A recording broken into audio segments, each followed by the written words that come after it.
Hello, friends. Long time no see. We are back with the Pastor Talk podcast. Excited as the fall is coming up to give you just a short little teaser preview of what we expect to kick off here this fall. We're going to be beginning two things simultaneously next week. On Monday, we're going to begin our Bible study of Exodus. That will happen every day at 2 o'clock as it has in the past. We would love for you to join us for that study as we continue on following the book of Genesis and continuing on with the story of the people of Israel. That'll start next Monday at 2 o'clock. We're here to talk also, though, about this next study that we're going to begin every week on Thursday.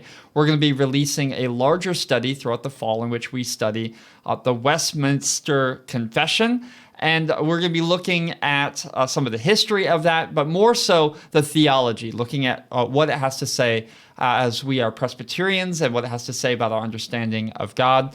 We'll spare you all of the introduction. I just wanted to say I was struck in beginning to study this confession a little bit more, how it was forged in a moment of massive cultural upheaval in the country of England. It was a moment in which they were seeking to clarify the core of what it meant to be Christian, and maybe even more so, to clarify the core of what they believed to be the most important things in life. And they created, which now stands to be one of the most important guiding documents of the Reformed movement, particularly Presbyterianism.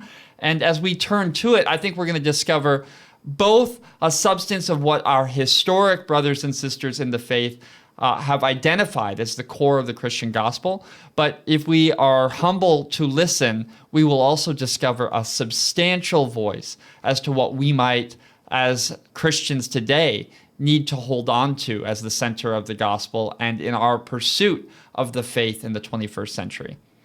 I think of all the confessions in our book of confessions, if you are Presbyterian, you may know this, that we have a book that we highlight historic confessions and statements of the faith, and of all those, there are 11 in total. Westminster has been, without a doubt, by far the most influential for Presbyterians, both in Europe, particularly Scotland, and then in America as Presbyterianism took root here and grew.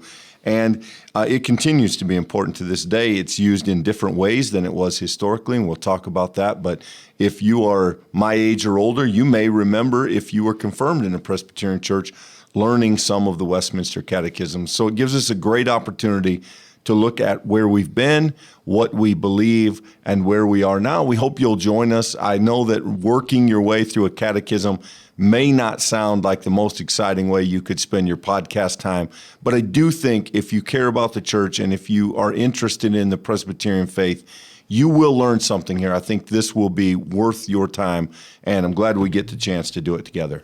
Thanks so much for tuning in, getting a sense for what's coming around the corner. We hope you'll join us starting next Monday and next Thursday, respectively. And we hope until then that you're blessed.